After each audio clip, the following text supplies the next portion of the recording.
let's present the case. Okay, let's go. We will start. The program of meeting will be in two parts. First part, this case presentation, and then we, Dr. Levitt will manage a discussion on this case. You can see the presentation now, yes? Is it possible to have people who are not speaking to mute their microphones so we don't hear their background, the children? Okay. Mohammed, can you mute all the participants? So you have a button to mute all the participants. Yeah, but then you can't unmute yourself. If you each go in and mute yourself. Everyone please mute until you're ready to speak.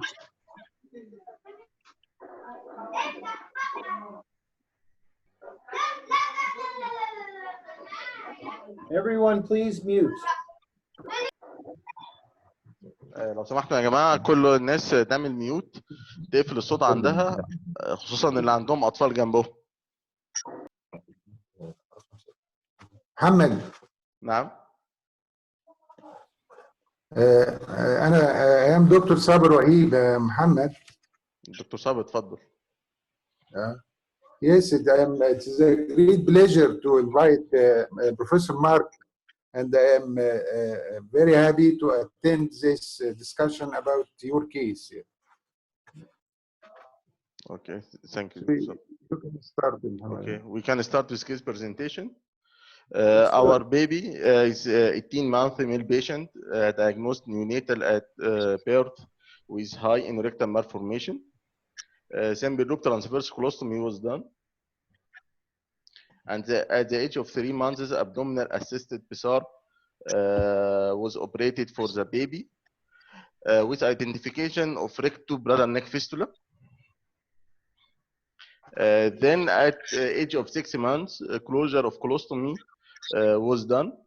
Operative details revealed the level of colostomy was at ascending colon. So right hemicolectomy was done with removal of appendix and cecum. 3 months later, the patient started complain of straining and crying during defecation. And mother complained is hard stool. When she started to take laxative, the stool become loose or fluidy. Then she complained from excoriation of the skin. She stopped the laxative. Now the main complaint is irregular stool passage with a need for hand redirection or hand support of the anus to pass the well-formed stool.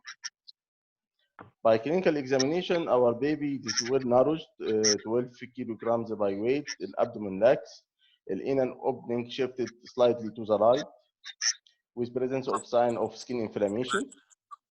This is a clinical sign for our case. This is a side of the anus, slightly shifted. And this is a picture during passage of stool. We did rectal manometer examination under anesthesia. And muscle present on left side.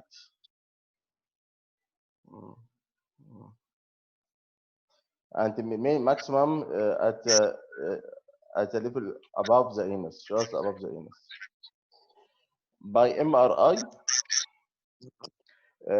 we can see here the external inner sphincter asymmetrical, mainly on left side. It's appeared here as a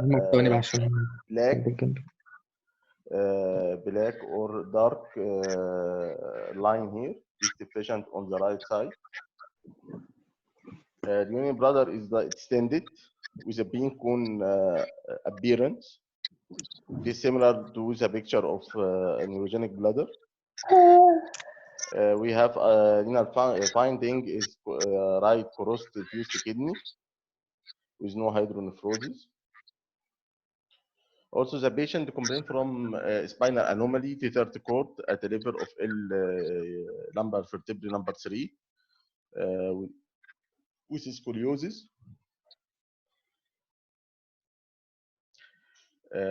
Calculated sacral ratio was 0.6 and anterior posterior lateral view with rectal angle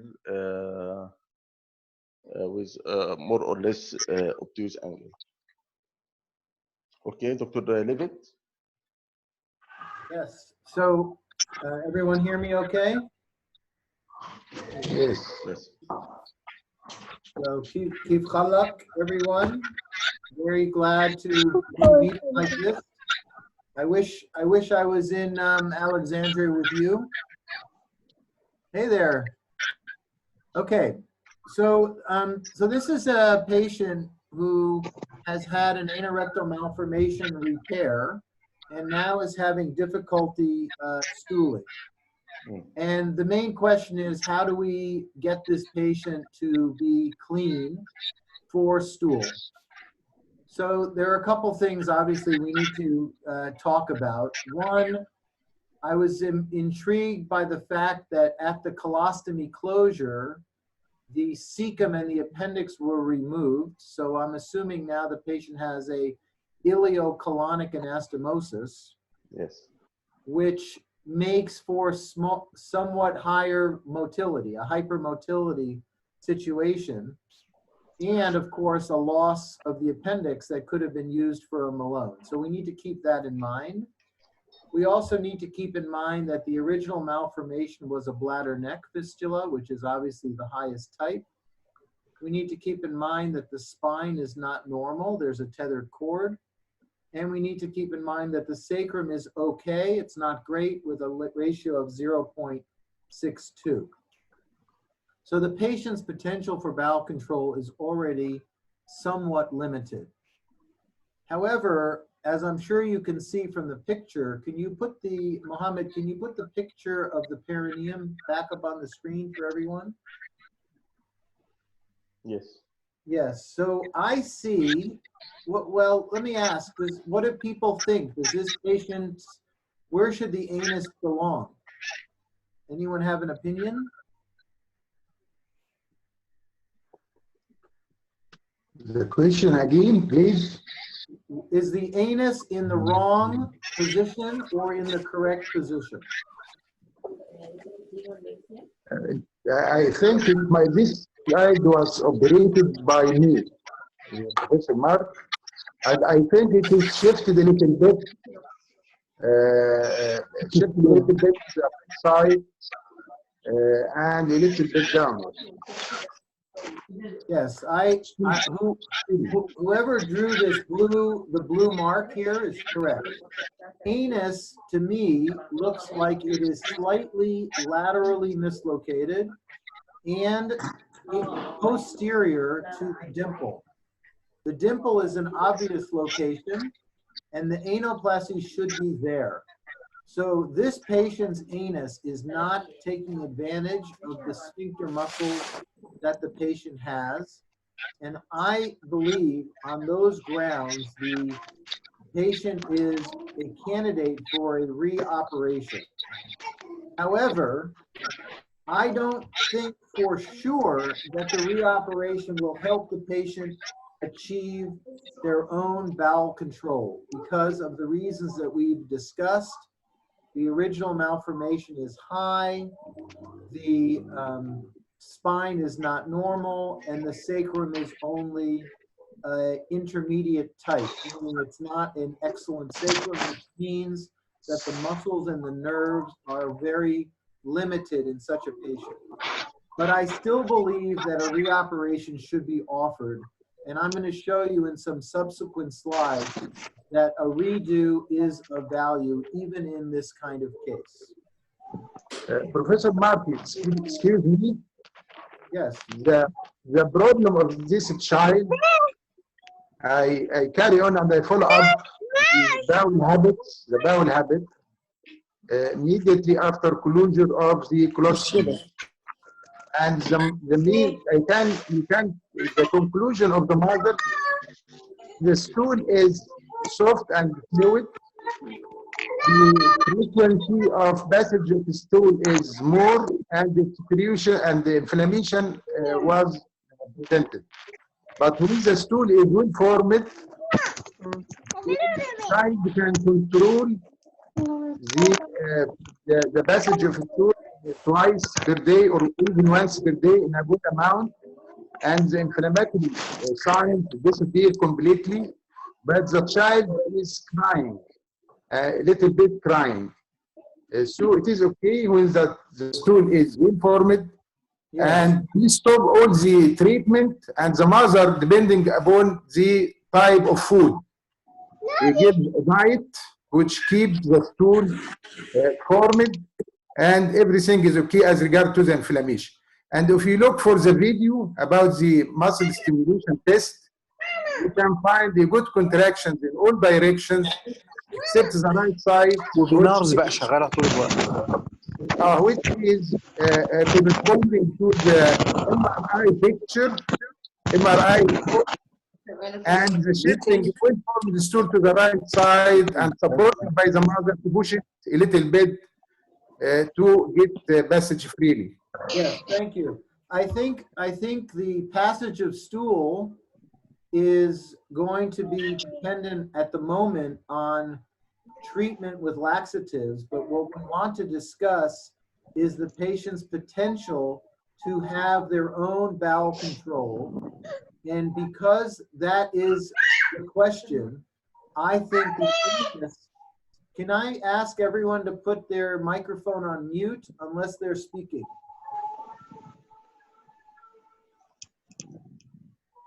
Unless we move the anus more anterior into the center of the sphincter where the blue mark is, the patient will never have potential for bowel control. But I think the patient has some potential for bowel control, but the anus needs to be moved to a better location to take advantage of the sphincter muscles. Just anterior displacement or complete mobilization of the anus? Yeah, so a redo for such a case requires a prone position, full mobilization of the current location of the rectum, move it anterior to where the dimple is, reapproximation of the posterior edges of the muscle complex to the rectum, and then closure of the posterior sagittal incision. And then this is a patient who may have potential for bowel control. And as Mohammed proposed on his slides, I would agree that the patient should have a Malone done at the same time as the reoperation. However, there's no appendix here, so then you could either do a neo-Malone or a cecostomy tube, your choice, because I think for a time, the child will need antegrade flushes to remain clean. And then at some point in the future, they may be able to develop their own bowel control and will no longer need the antegrade flushes. That is the strategy I would use to help this patient. Dr. Levitt, I wanted to summarize this issue because Dr. Binya was at a workshop in Cairo. And there is some philosophy of the patient will be improved on bowel management program without redo operation. Yes, so the patient could definitely be improved with bowel management. I agree the patient should have an enema program from the rectum or antegrade flushes via a Malone or a cecostomy. But my strategy would be first to do bowel management with rectal and get the patient clean and not give the patient any laxatives at all, only empty the colon once a day with an enema. But I would like to give this patient a chance at having bowel control, and I believe the patient has a small chance to achieve bowel control, and therefore for surgery, I would offer a reoperation and a Malone at the same time. I agree, bowel management is the treatment here, but why not give the child a chance to have future bowel control on their own? We have to recognize that the patient's potential for bowel control is certainly limited because of the height of the malformation, the quality of the sacrum, and the quality of the spine. But it is not zero.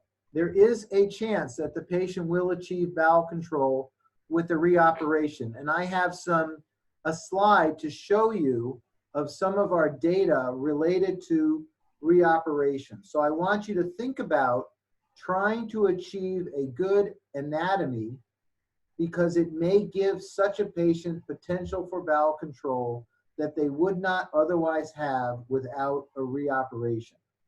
But for sure, bowel management needs to be done. But is that now bowel management for life?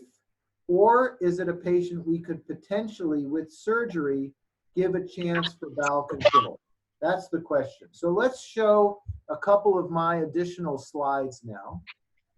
Okay. Our treatment plan with conservative management, bowel management program, or biofeedback at a certain age, with surgical, with redo, with manual operation. Here, yeah, so this is a diagram.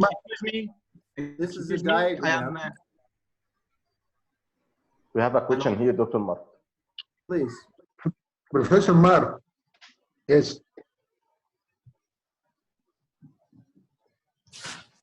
Professor Mark. Yes. Dr. Sabat Fadl. Yeah. Your opinion, your speech means that the presence of a functioning anal canal doesn't depend on concomitant abnormalities, including the spine abnormalities in our case? The fact that there is a spinal and sacral abnormality definitely affects the potential for bowel control, but the potential is not zero. The potential is there, and therefore I believe this is a patient we should give a chance for bowel control. It appears to me that there is a nice anal dimple and some sphincter, and the sacrum is not a very bad number, it's a medium number. And I will show you data that supports the fact that even in patients who have an abnormal sacrum and have an abnormal spine might in fact benefit from a reoperation. I want to show this key slide because I think whenever you talk about anyone with anorectal malformation, you always need to know what is the original malformation, what is the quality of the sacrum, and what is the quality of the spinal cord. And with those three pieces of data, which I call the ARM index, you can make a prediction of the likelihood of having bowel control. So for example, a malformation that is considered low, such as a bulbar fistula, that is very good potential for bowel control. A sacrum that is normal with a sacral ratio greater than 0.7 is very good for potential for bowel control. And a spine that is normal with no tethered cord and no myelomeningocele also is a very good potential for bowel control. Next slide, Mohammed. So this is how you can calculate the quality of the sacrum and obtain a sacral ratio. The lateral is more accurate than the AP because the AP could have a tilt of the pelvis. So what I like to do is I like to draw a line through the axis of the sacrum, the blue line, and then I put a red line at the top of the iliac crest, at the sacroiliac joint, and at the tip of the coccyx. And if you take the bottom part of the sacrum as the numerator and the top part of the sacrum as the denominator, you create a ratio. And it turns out that a normal sacrum has a same size of the top as is the bottom. And a patient with a poor sacrum, the bottom is short and the top is normal. Obviously, that means that a sacral ratio greater than 0.7 is more normal. So the numbers we use are 0.7 or better is good, 0.4 to 0.7 is okay, and less than 0.4 is poor. Next slide. So this is a picture that shows the same patient. The AP view looks like there's no sacrum at all, but in fact, there is a sacrum. The lateral view shows there's a very nice sacrum. So be aware that the lateral view is accurate. The AP view might be inaccurate because the pelvis might be tilted. Next slide. And the AP versus lateral is very important because this picture shows two different stories. The one on the left is the lateral and the one on the right is the AP. And obviously we are happier with the one on the right because it looks like a very loving mother carrying the baby. Next slide. This also illustrates the same point. AP versus lateral. All right, next slide. Okay, so now I want to show you some data. And the data is redos. So this is a patient who has the most common need for a redo, a mislocation, like your case. Next slide. Next one. Stricture was the next most common reason for a redo. Next slide. A remnant of the original fistula was another cause for the redo. And in your case, you showed MRIs, but I didn't see a perfect lateral image to prove to me that there is no remnant of the original fistula. You need to check for that because it would be an outpouching on the back of the urethra. And that is yet another reason to do a redo. And finally, the next slide. Ooh, I should be a picture. Is this out of order? Next. Next. Let's see. Yeah, there you go. So this is this slide shows prolapse, which was another cause for redo. And then there should be a summary of the data. Go to the next one. Actually, let's show you that one for a second. This is helpful because this helps you know.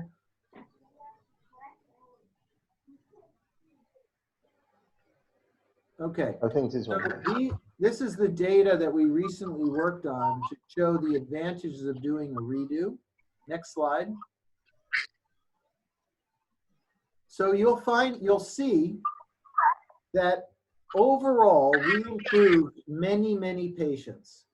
The top chart on the right are patients with a good sacrum and a normal spine. And in those patients, we improved them and obtained continence in 55%, half. And even in the group with poor continence, poor sacrum and poor spine, 20% developed continence. The vast majority are clean on bowel management, but a lot of patients obtain their own bowel control, which was really exciting information and has drawn me to the conclusion that in your case, the patient would benefit from a redo, but I would also do a neo-Malone or a cecostomy so that the patient will have successful bowel management, and then one day in the future could try to have bowel control. I have a question, Professor Mark. Hello, Mohammed. Can I, excuse me? Mohammed, do I have a comment? I am Dr. Sheshi.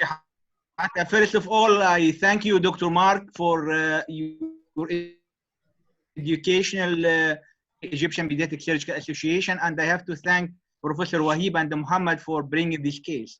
I am totally agree with you that we need a redo PSAR for this patient, And then if we don't have the appendix, like in this patient, can we use a tube from the descending colon like Monty procedure to make it maybe easier?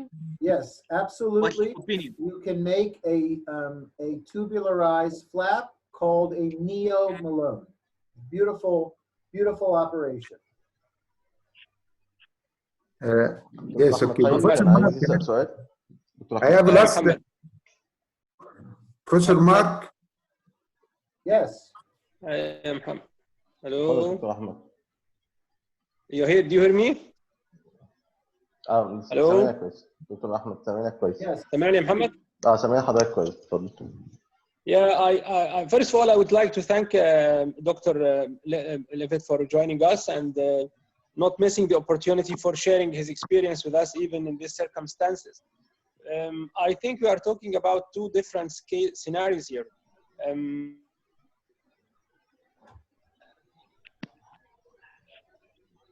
The anus is a little bit right or a little bit left. But this what we are talking about regarding bowel management, the patient might benefit from that. But in this case, as I've seen from the picture, the muscle complex is totally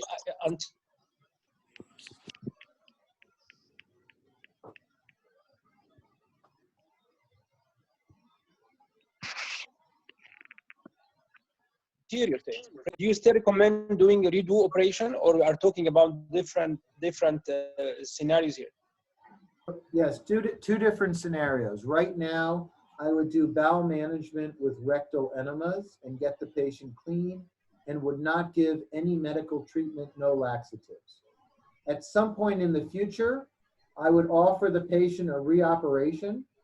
And at the same time as the reoperation, I would also do a Neo Malone because I believe the patient will certainly need antegrade flushes because we know they will have done well with flushes from the rectum. But my hope is that after maybe a year of having a new anatomy, they might develop their own bowel control and would no longer need the flushes. And I can say that even in this patient, there's a 20% chance that we could convert them to having their own bowel control without the need for flushes, and an additional 50% chance that they will be successful with bowel control with enemas. The question is, should we offer a redo? In my opinion, we should offer a redo because there is a chance. دكتور صابر كان عندك كومنت؟ Professor Mark, yeah, this baby, 2 years old, not required up till now, enema. Yes. When the stool is well formed, the child completely continent, passing sufficient stool once or twice daily, and complete absence of inflammatory signs. But I want to ask you, is the muscle complex and external anal sphincter is the only factor responsible for evacuation and stool and defecation?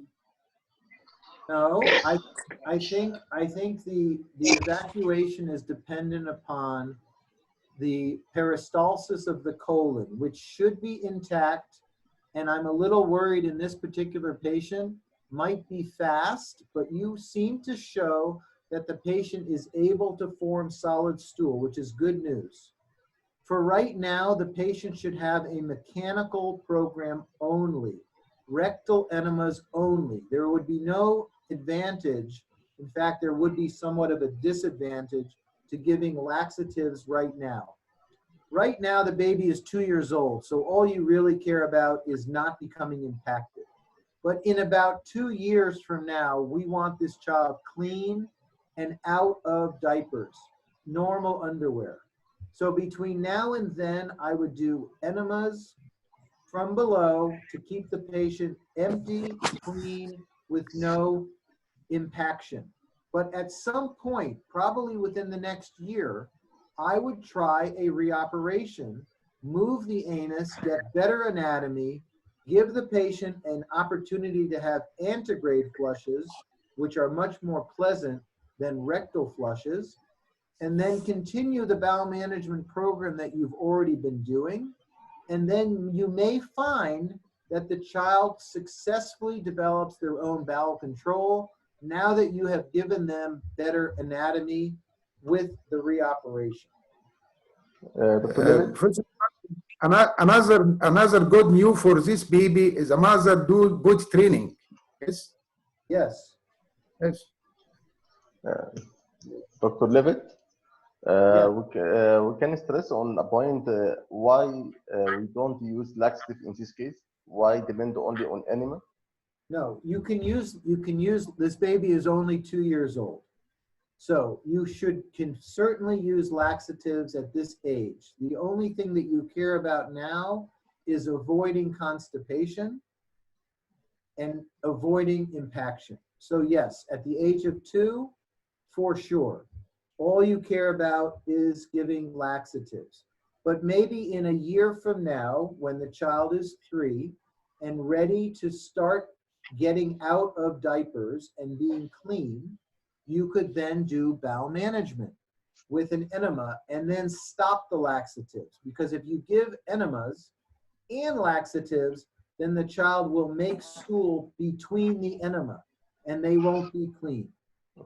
And keep in mind that at some point in the next 1 or 2 years or 3 years, whatever you decide جاهزين يا بابا؟ is the Baba? time to do the reoperation. Okay. Professor Mark, I want to ask another question, please, about this baby. Are you recommending anything about the tethering of the cord? Okay, so if the cord is tethered, often it needs to be detethered if there are symptomatology related to the tethered cord. What I mean is any problem with the legs, sensory or motor, or any problem with the bladder. So we would normally do urodynamics, and if the urodynamics were abnormal, our neurosurgeons would detether. However, if the legs are fine and the bladder is fine, then detethering may not be required. Okay. I think I have a comment about the redo surgery. I think when we recorrect the anatomy, it will be more better even with the retrograde enema. Sometimes the patient with a shifted anus have a problem to insert tube or putting the enema. So it's difficult to do it regularly. This is why I recommend doing a redo and a neo Malone at the same time. After the redo, you do not want to be giving any enemas into the newly created anus. So my advice would be to do bowel management with enemas now, then do a redo and a Neil Malone, and then after that surgery, give the same enema routine, but now through the Malone, not through the rectum, and the baby remains clean with the flushes, and then over time, you can have the child who's now getting older, and they can hold the flush, and thereby they can practice their anatomy, and they can get better and better at holding in the flush in so good that they can hold the flush and release the flush by their control. And if that occurs, that's the evidence that you might be able to transition to laxatives. We have 2 questions, one from Dr. Ibrahim Ali and one from Professor Ahmed Khairi. Dr. Ibrahim, تفضل.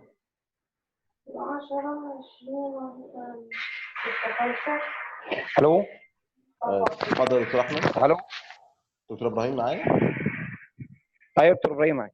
الو اتفضل دكتور ابراهيم، اتفضل سؤال. Yes, we hear you. Yes. I actually I have no question, but I want to be with you. I inform you that I am following you now. Okay, you raise your hand. Okay. Dr. Ahmed Khairi. Yeah, I have a comment really regarding timing of dealing with the tethered cord really, because as you mentioned, you do this if the baby is having problem in his legs or in the bladder. I think what's your experience? If these things are correctable, I mean, or permanent, if you wait until the baby has a problem with the bladder or a problem with movement of the leg, and then you do the operation for tethered cord, these problems, they recovered or they are permanent damage? Yes, that's a very good question, but it's a better question for the neurosurgeons. But the answer to your question is, whenever you detether, there is no further worsening of the symptoms. They may recover some, but you can't expect them to recover a lot. So it's up to the neurosurgeon whether to detether in anticipation of problems. Our neurosurgeons are fairly conservative, and they will detether if there is some evidence that the tethered cord is clinically relevant. So for sure, if the legs from a motor or sensory point of view are having issues, they would detether. If the neurodynamics are abnormal, they would detether. Many neurosurgeons detether no matter what. And I feel that that is too much detethering, but I'm not a neurosurgeon. Okay. Okay, Professor Mark Mohammed, please, can I ask? Okay, further, sir. Professor Mark, we know that you have a lot, big experience, and we know that the problems of anorectal malformation, it is a big also about the sensitivity and the muscle maldevelopments and the fibrotic and lack of neurogenic sensations, and it is a lot of problems, and it is a matter of debate between the anatomist and the physiologist and the pathological physiology and many specialities about this big problem. But I want to ask you, from your experience, what is the parameters or the prognostic factors you practice to decrease or to limit or to decrease the incidence of soiling and to get a little bit fair results about the stool retention and defecation in children? Well, I think that every patient with an anorectal malformation should be clean. The question is, can they be clean by themselves with their own control, or do they need bowel management? I think from the neonatal period, from the start, what is the parameters you practice to detect the prognosis of soiling and to decrease the incidence of soiling? Yes, so we showed you the ARM index. So the factors are, where is the original malformation? And you can put up the slide, Mohammed, of the 3 distal colostograms of the yes. So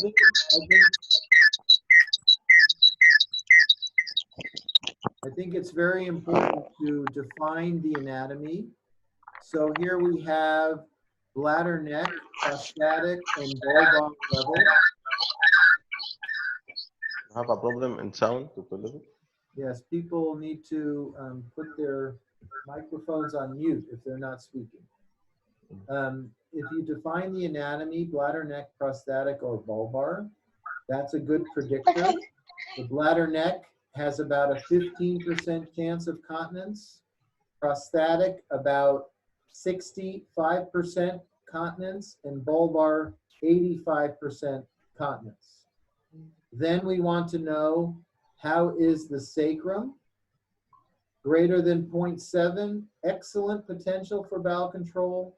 Between 0.4 and 0.7, average potential for bowel control.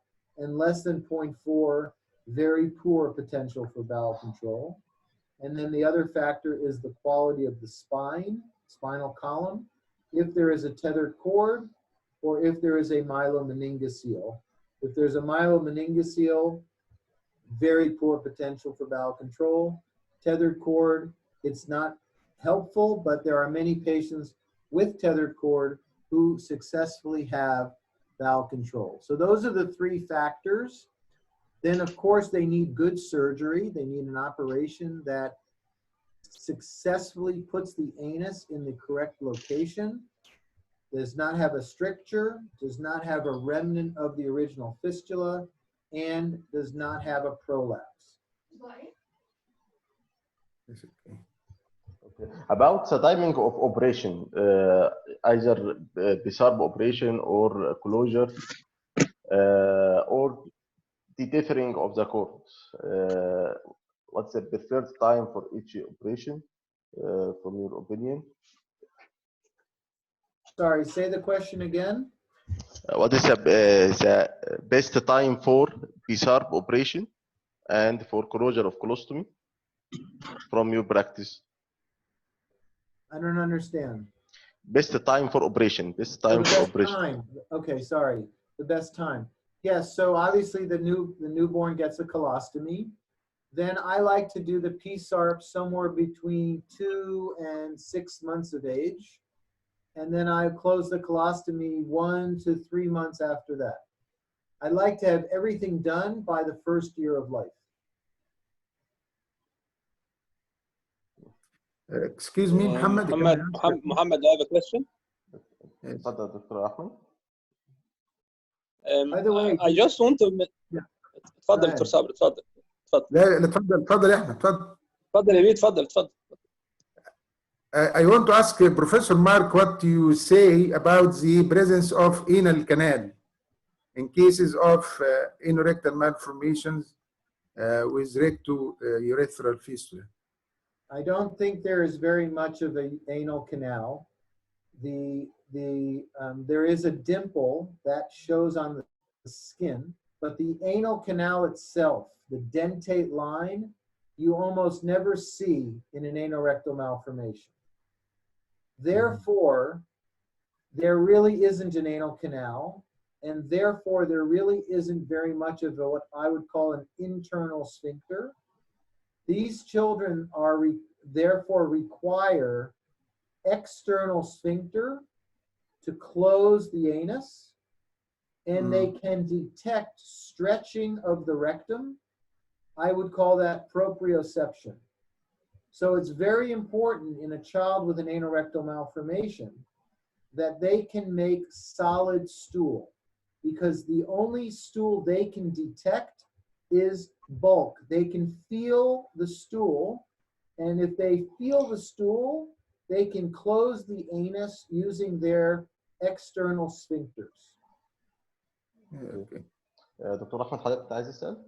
I just want to give a hint about mucosal prolapse after the operation, because I think this is a sign of the continence rather than the result of the procedure itself, because sometimes you do the best operation in the world and still you have prolapse. So I think this prolapse is a sign of the weak sphincter, of the quality of the muscle, rather than a result of the bad operation. So what's your opinion about that? I think both are true.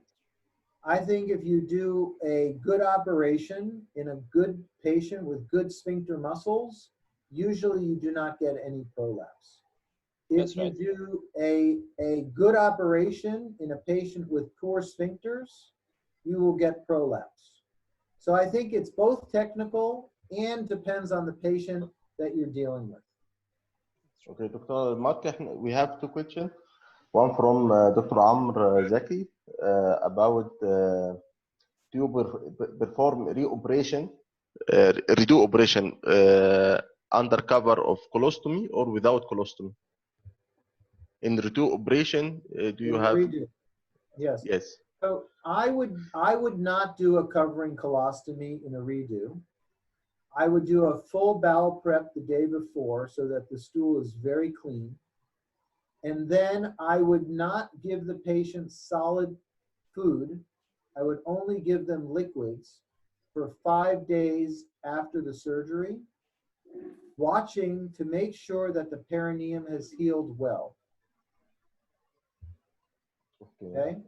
So If you give solid stool too early, then the wound will open because the stool will be hard as it passes through. Mohammed, Julie has a very nice slide.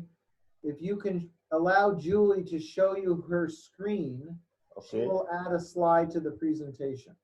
Okay. She can share it now. Go ahead, Julie, share the slide, please. We have a last question before sharing. Your Yes. opinion in neonatal PSAR. This question from Dr. Muhammad Saada. Yes, In Professor, neonatal PSAR. please, Professor Mark. Yes. This is I want to ask you. I present the paper of one stage neonatal PSAR in your meeting the last year in Ohio. Yes. So I want to know your opinion. Yes.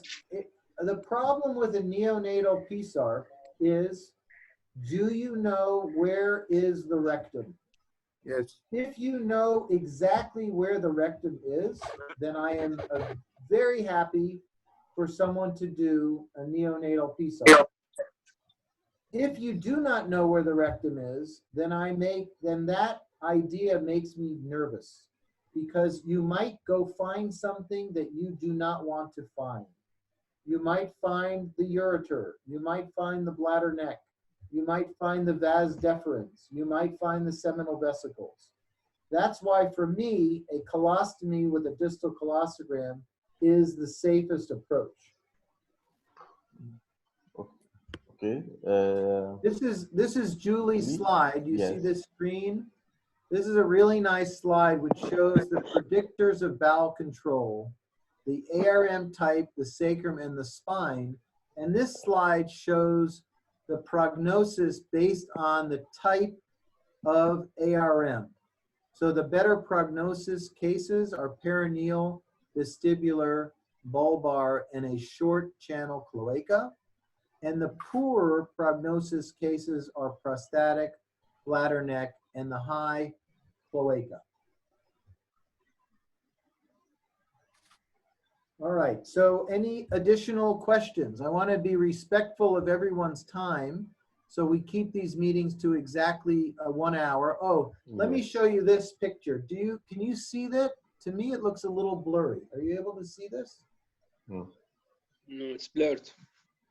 Okay, you know what we're going to do? Julie is going to email that to you, Mohammed, Yes. and then you can share that with the group. Okay. What this is a scorecard of ARM type, spine, and sacrum. Maybe you can use it and translate it into Arabic and then send it back to me in Arabic. And it's a very helpful guide to help you discuss the case with a family. But I can't see it well, it's blurry, but we will send everybody these slides and this scorecard as well. And by the way, do you notice where I am? Look, see? You're in Cairo. You are in Cairo. So I'm close by, and Julie is on the beach. In Alexandria. In Alexandria, and let me introduce my nursing team. Tara is there on the beach also. Hi, Tara, wave. And Katie, I see is, I don't know where you are. You're somewhere also in Alexandria. Alexandria. It is in Alexandria. Muhammad, please, can I ask last questions? And Megan is also in Alexandria, it seems. Professor Mark. Dr. Mark, Dr. Sabr, want to ask last question? Yes, well, last question. Go for it. I want to, what are you going to say for the pediatrician and other specialties when they said all pediatric surgeons not respecting the basics of the anatomy of the anorectum and works through the psychological strategy of victory? Well, I'm very respectful of the anatomy. I'm just a realist, and in my opinion, there is not much of an anal canal in a patient with an anorectal malformation because it didn't grow normally. So I just want to tell you, first of all, Mohammed, it looks like we found some new dates to get together in 2021, and I would say, inshallah, April 1 and 2, 2021 would be our course, and April 4, 5, and 6 will be the surgery days. And the weekend in between, we will do some fun time together, seeing your wonderful country. And I hope, inshallah, that our world is back to normal soon, but certainly so we can be together in 2021 in Alexandria. And I'm very sorry that something interfered with us getting together this year. Mohammed, thank you very much for organizing. You're a beautiful organizer. You ask excellent questions, and I really appreciate your desire to understand this material well. It's been a really good collaboration since we first met. And let's do this meeting several times by Zoom if everyone likes it, because I think it's valuable for us to still get together emotionally, bond, even though we can't see each other in person. Yes, thank you, Dr. Levitt, and nursing staff, Julie and Tara, and the others. We have a next meeting on next Saturday. It is, I think, 16 April, next Thursday.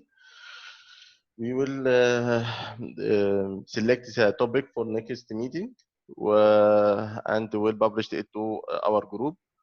Thank you, my professors, Dr. Saber, Dr. Ahmed Khairi, Dr. Sharif Shahada, and my colleagues, all of you. We have finished now. We must finish, and thank you to all.